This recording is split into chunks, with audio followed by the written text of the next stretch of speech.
মানুষ বড় হয়ে গেলে অতীত মনে রাখে না, কিন্তু এই ব্যক্তি যার নাম রাজা মামা তিনি তার অতীত ঠিকই মনে রেখেছেন। বড় হয়েছেন, এখন কয়েকটা শাখা আছে ঢাকা শহরে। রাজা মামার চা অনেকেই খেয়েছেন যারা ঢাকা শহরে ঘোরাঘুরি করেন। সেই রাজা মামাকে পেয়ে গেলাম তার স্টলে একটা মেলার মধ্যে। তো রাজা মামার কাছে একজন সরকারি ব্যক্তি আবদার করেছেন, তিনি পদাধিকার বলে আসলে সচিব, তো তিনি তার হাতে চা খাবেন। রাজা মামা চা ঢেলে দেবেন, পরিবেশন করবেন এবং সেই সচিব পর্যায়ের ব্যক্তিটি সে চা মজা করে খাবেন, কিন্তু শর্ত হচ্ছে রাজা মামাকে যেতে হবে।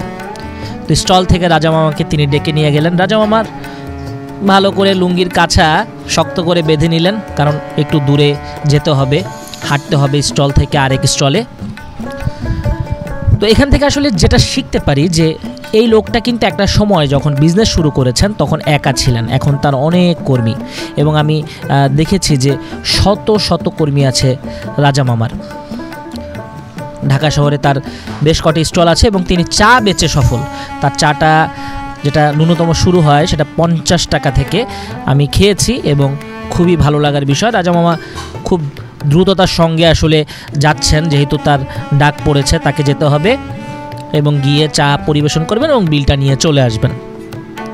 তো রাজা মামা যাচ্ছেন, আমরাও তার পেছন পেছন যাচ্ছি, তবে ভেতরে আর যাবো না। পরবর্তীতে রাজা মামা যখন ফিরে এসেছেন তিনি তার চায়ের স্পেশালিটিটা বলেছেন, বাংলাদেশে আসলে তার চাটা কেন জনপ্রিয় হয়েছে।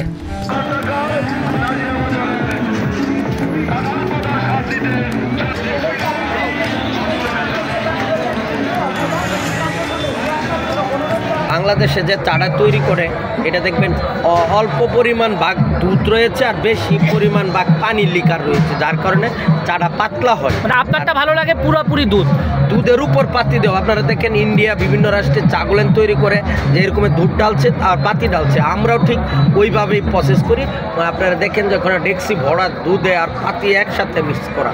এক ডেকচিতে কয় লিটার আছে চা? এখানে 120 লিটার হলে এক ডেকচিতে 3 মণ দুধ হয়। 3 মণ আজকে চলবে না, আরো লাগবে? এটা না বলাই ভালো। আচ্ছা।